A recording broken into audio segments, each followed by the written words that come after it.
Okay, so today I'm going to do a breakdown of all the books that I read this February. Kicking off with 3 Greek tragedies, all in a similar structure, so I'm going to tackle them one by one. First up we have Medea. Medea is the scorned former princess of the kingdom of Colchis and the wife of Jason. She finds her position threatened when Jason leaves her for another woman and marries her instead, and she is threatened with exile from the city. Medea, quite understandably, is very angry with this, and she plots her revenge against Jason, his lover, and their family. Hecuba follows the titular character, who is the former queen of the fallen city of Troy. Now a slave, Hecuba suffers many tragedies, including the sacrifice of her daughter and the murder of her son by the very man who she left to protect him. When Hecuba finds out about her son's murder, she vows revenge against his killer. Electra is the daughter of Agamemnon and Clytemnestra. Prior to the play, Clytemnestra has murdered her former husband and taken up with her new lover, and Electra has been banished, exiled from the palace, and married to a pauper. The play begins with Electra being reunited with her brother, Orestes, who has also been exiled, and the brother and sister come together to take revenge on their mother. So basically, in each of these plays we have a similar plot. As I said, we have a revenge tragedy. We have characters who have been scorned in some way, seeking revenge against the people that have wronged them. Now, maybe that makes it sound like these things aren't worth reading. Maybe it makes it sound like if you read one of these, then you've read them all. Now, if you take the plays in this very general way, then yes, it seems like that. But actually, there's lots of subtle differences between them. In Medea, it's almost not a tragedy. We have a scorned woman who gets revenge on her husband.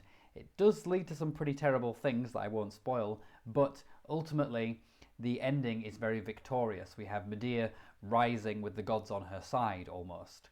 But with the other plays, things are less victorious. In Hecuba, although Hecuba gets her revenge against her son's murderer, this murderer ends the play with revealing a very dark prophecy about something terrible that will happen to Hecuba in the future.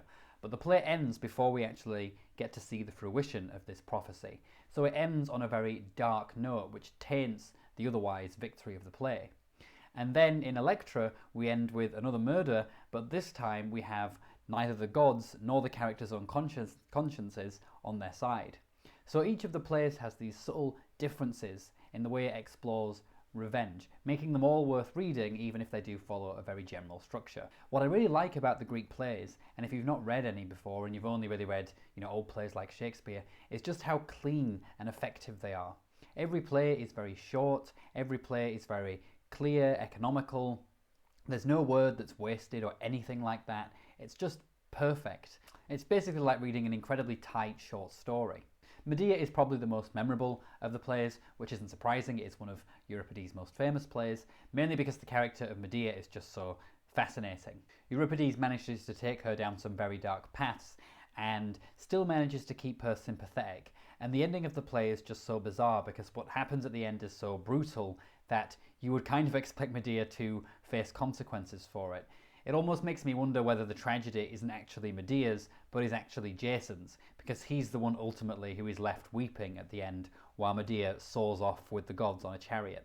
What I liked about Hecuba's story and what really made it distinctive is the early part of the play where we just see her in this complete degradation as she's losing her daughter and she finds out that she's going to lose her son, and then this slow rise as she fights back against the people that have wronged her. It's a really good transition from that low state to a high state, but then we also have this dark prophecy at the end which undercuts the victory somewhat. Electra was probably, of the 3, the one that I liked the least.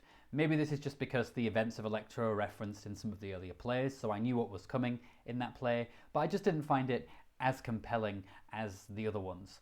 Not to say it wasn't a good play. I like the ending of the play, the fact that both characters suffer for what they've done. Euripides clearly showing that yes, the revenge might have been just, but maybe it wasn't the right thing for them to do against their mother. In addition to reading 3 Greek plays, I also watched 3 Shakespeares this month, so I wanted to talk about them as well, but since these are quite different, I will talk about them individually. First up we have probably the worst Shakespeare play that I have watched thus far, except for Two Gentlemen of Verona, and that is King John. King John tells the story of the titular king as he goes to war against the French after claims that his nephew Arthur should be the king instead of him. John struggles to hold onto his throne. He has squabbles back and forth with the French, who change their allegiance every 5 minutes. He then gets into trouble with the church, who then get the French to fight against him. He manages to capture Prince Arthur, his nephew, asks him to be assassinated, but changes his mind. Sadly, Arthur actually dies, and eventually King John's kingdom collapses when he's poisoned off-screen by a monk who we never see in the play. This was probably the most dull Shakespeare play I have ever watched. And not only was it dull, but the plot and the characters and the way everything unravels, it just boggles the mind as to what Shakespeare was doing with this one. Take, for example, the first part of the play where you have King John in France with this conflict where the French are teaming up with Prince Arthur and his mother, who are claiming that Arthur should be king. We also have the character of John's mother in the background, who comes across as having a sort of almost Freudian relationship with King John, which is one of the more interesting parts of the play. And they have this back and forth throughout the first part of the play. The mother is quite a central figure. Arthur's mother is also quite a central figure. And then later on in the play, both of these two women characters just vanish. Both of them die off screen. We never see the ruler of the French kingdom again either. And it's just very unsatisfying because it's like all of the characters that you were setting up in the first half or so of the play are just gone off screen in very unsatisfying ways. And then when the play resolves itself, John just dies, gets poisoned by a monk. And it's just weird. I just don't understand what the idea was behind this. It's just not very satisfying.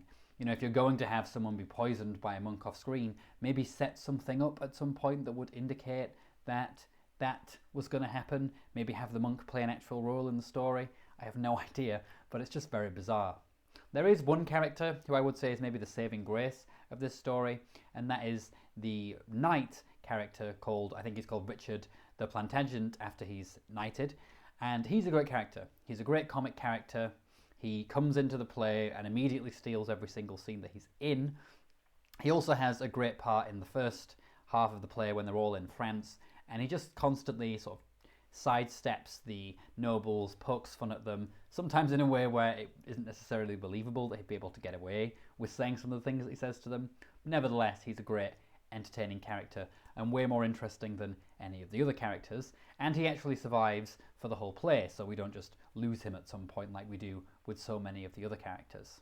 Another thing that I will say for King John that it does reasonably well is it does explore the fickleness of people in positions of power. The amount of times in the first act the French change their minds on whether they're going to war with the English borders on parody, and I do wonder to some extent if there is meant to be an element of comedy in King John, because it is just so absurd at times. Then obviously we have the church coming in as well, just out of the blue, and we learn that King John's done something to annoy them, so they go to war with him as well. But then they also change their minds, and they also plot behind John's back, and immediately go back on that. So one thing that you do have with King John is just these squabbling, petty nobles, back and forthing, which, you know, in a play that really went for that and really tried to push up the comedy side of it, I think it could have been quite funny. But it also tried to take itself quite seriously, and so it didn't really work. In some cases it was meant to be quite tragic, in some cases it was just more like a farce. So it was hard to know where or what Shakespeare was trying to do with this play. It also didn't help that he did kill off, or at least get rid of, most of the more interesting characters in the play in very unsatisfying ways. So yeah, I don't think I would recommend reading King John or watching it. I probably won't take a look at it again for a while, if ever. But you know, it's all part of my going through all the Shakespeares, so I had to watch it at some point. Next up we have another play that's not necessarily well regarded of Shakespeare's, at least critically, but is nevertheless very entertaining, and that is Titus Andronicus.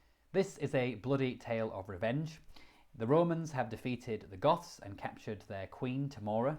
Titus Andronicus is a Roman general, and at the start of the play he sacrifices one of Tamora's sons, and obviously she isn't happy about this. She begs Andronicus to spare her son, but of course he doesn't, because tradition demands that they must be a sacrifice. Big mistake, because Tamora then decides to plot her revenge.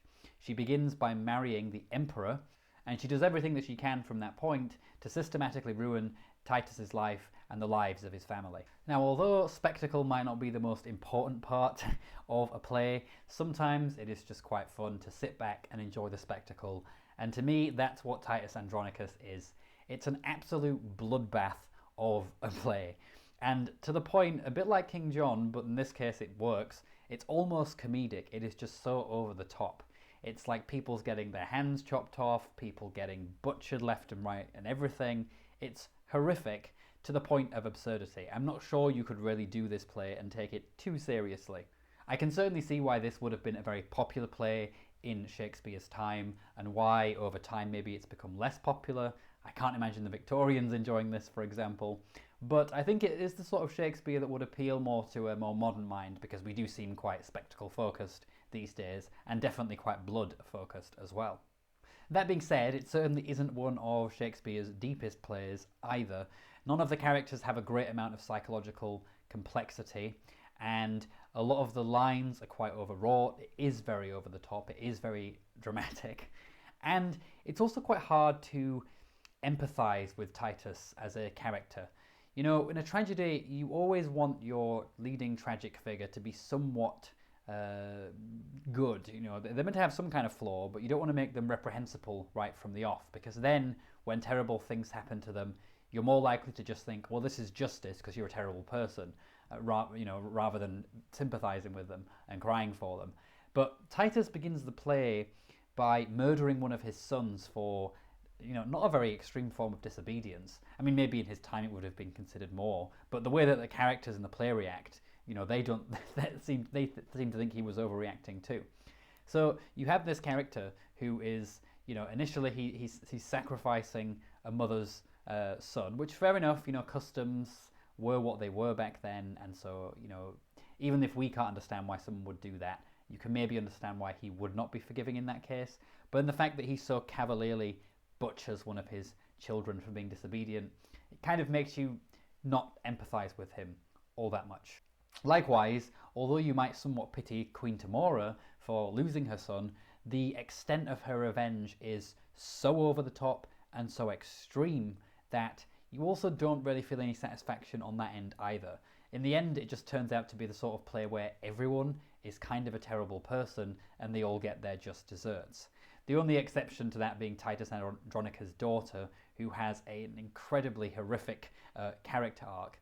That being said, in the production that I watched, the BBC production, the actress did a fantastic job with that character, especially because she loses her tongue partway through the play, and so has to do a lot of acting just with her facial expressions, and she does a whopping job with that.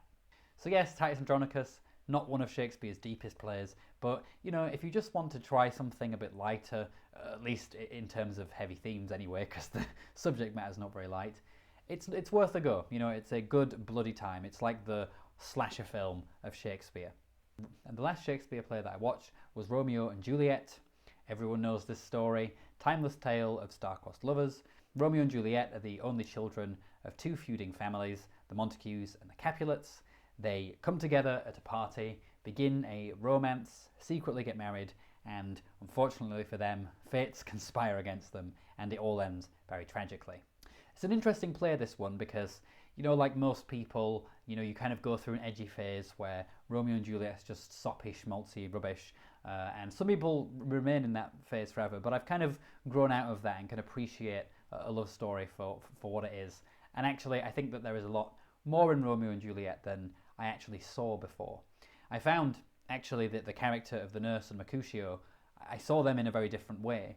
Previously, when engaged with this play, I always interpreted those characters as just interesting, fun, and sort of comic. But actually, I found that there was certain elements of these characters that were not so nice this time in my watching of it. Maybe that was the production, but also just in terms of things that I didn't notice that the characters do.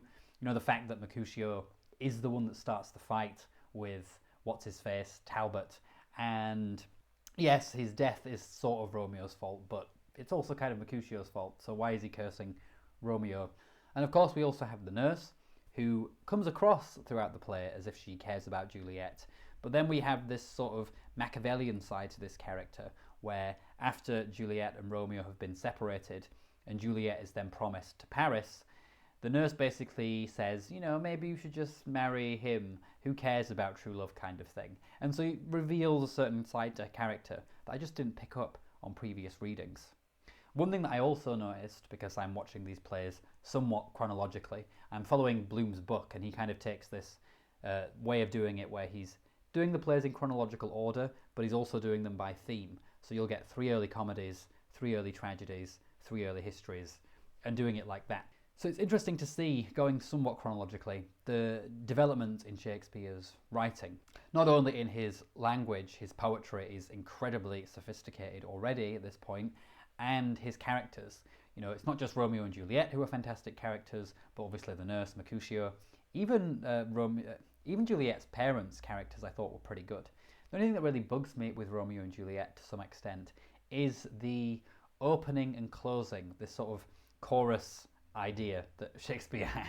It just adds, it's just a little bit overdone. It's a little bit sort of, you know, Lifetime movie with a dramatic fade and a voiceover. It just doesn't really do it for me. I think the play would actually be more poignant without that kind of sentimental speech at the beginning and the end.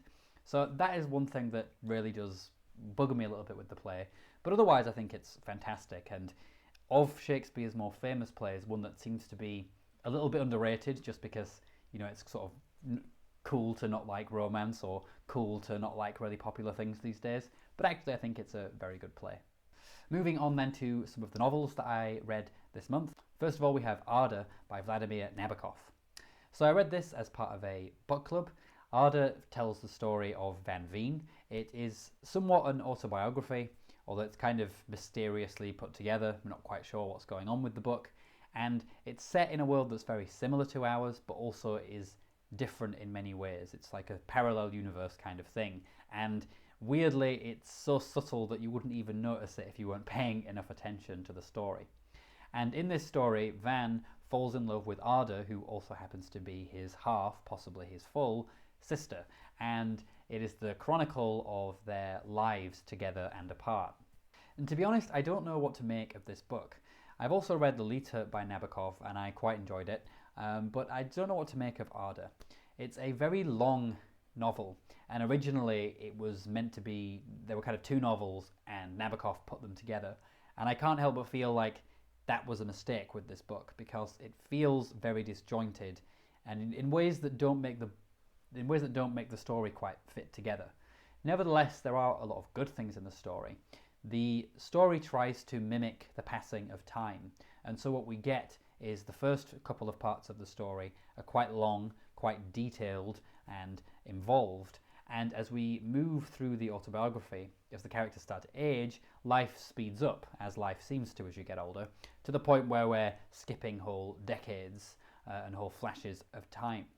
Probably the best parts of the story actually are the first part, where we're dealing with the childhood lives of Van and Ada and their burgeoning relationship, which surprisingly Nabokov, like with Lolita, he manages to dress it up in such beautiful language that you don't even really you notice the disturbing nature of it, and you kind of empathize with them to some extent.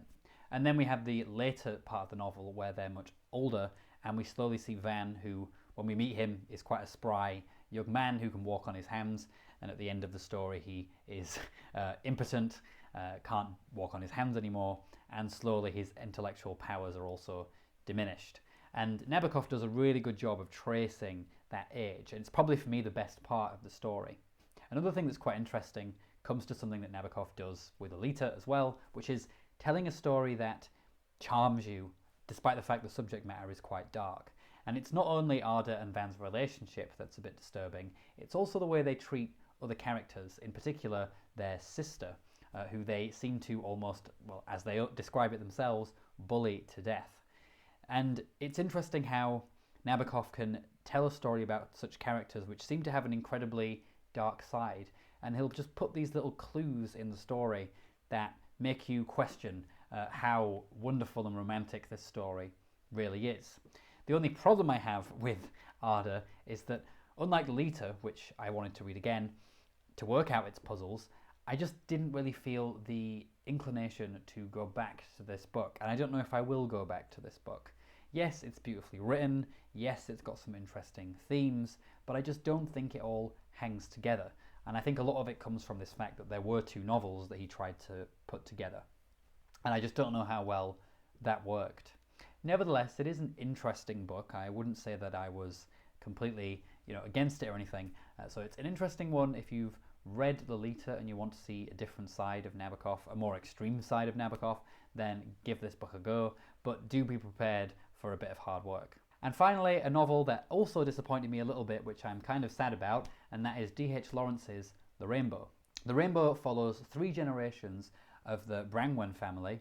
It begins with Tom, a farmer whose life is very much constrained by his county and the neighbouring county, and ends with Ursula, who manages to break out somewhat of these strict social roles of her day. We also see the world changing from a much more natural world at the beginning of the story and a more industrial, capitalist world as the story comes to a close. I don't know what it was about The Rainbow, but there is a way in which the story is told that's somewhat hard to articulate, but that makes the story quite difficult to not only read, but also it makes it difficult to engage with the characters. Obviously most stories use third-person narration, but the way in which Lawrence uses it in this novel is particularly detached from his characters, and sometimes it feels like he's just writing like very long lists of descriptive things happening in this very naturalistic way, more like a scientist, or a biologist, say, observing something in the natural world and just writing down what they're seeing, rather than something involved, rather than something narrative. Now that's an interesting way to tell a story. It creates this sense of naturalism, which Lawrence, does quite well, but it also disconnects you from the story in a way that I don't think is very satisfying for a reader. It might have been more interesting for a shorter book, but this is also, maybe too long for that kind of style. It also meant that some of the writing was very, very repetitive. I actually heard that criticism of Lawrence with other novels of his that I've actually quite liked, but in this novel I really noticed that repetitiveness a lot more, and it started to irk after a while. It took me a good long time to get through this one. It feels like Lawrence is trying to tell some kind of universal story about men, women, and their struggles, and while I think that's an interesting theme, I just think that this objective, detached style doesn't do it any service, because it means that a lot of the characters sometimes feel more like archetypes than they do real people. Compare this to his characters in Sons and Lovers, which to some extent do have an archetypal reference, but they also feel like very real, detailed, psychologically complex characters on their own. The only character who really breaks out of that mould is Ursula, and I think part of that is because her story occupies the bulk of the novel, whereas the previous 2 generations, things move much faster. That being said, there are some beautiful passages in this book, and I do think it's one that I will come back to, and I'm also still quite keen to read Women in Love, which is the sequel to The Rainbow, because it focuses specifically on Ursula and her sister, and so I'm hoping that we'll actually have a very different narrative style to this book. There are also some beautiful character moments. For example, there's a scene when Ursula, when she's a child, and she goes down to the river, I think, and she's like swimming in the river on her father's back. And the way that Lawrence describes that is really evocative and beautiful. It's likewise with the end of the book when Ursula is going out into nature and contemplating her future existence, whether she will choose to be a mother or whether she'll go out into the world and try and fulfill herself in some other way. I think that's really well done. There is also a very tragic scene, which I won't spoil, but that also is fantastic as well. Another thing, kind of like with Ada in a way now that I think about it, is that it is very much a story about the passing of time, only in this case we're looking at different generations and society more broadly, rather than just say one character's life and their cycle. And one thing that we get, and at first I didn't like it, but on hindsight I think actually was quite effective, is that each generation does sort of drift out of existence almost as Lawrence moves on to the next one. And what you realise is, and I think that is kind of makes sense, right? Because that's kind of how life works, Once the young ones are born, they take prominence, and slowly their prominence gets to a point where the older generation recede into the background. And Lawrence does a really good job of portraying that slow recension into oblivion. So there is actually a lot to like about this book. Another thing to maybe mention is Ursula's struggles as a teacher. I think they're really great. There's lots of little bits. I think the issue is it just doesn't all come together into a unified whole. And I think a lot of that maybe is to do with the way that Lawrence tells the story, this sort of detached style, this repetitive style, and the way that we're focusing on three different generations, sometimes to the point where, you know, he doesn't spend enough time to really bring out the characters and their essence and really make them feel like real people. I would say the best part of the book is probably the third portion, where we get an extended period of Ursula's life to deal with. Yeah, so the novels this month weren't my favourites, but at least I read a lot of interesting plays. Alright, that's it for this video. Let me know down in the comments what books you read this month, what books are you looking forward to reading next month, and if you've read any of these books, also let me know what you think of them. Otherwise, take care everyone. Ta-ra!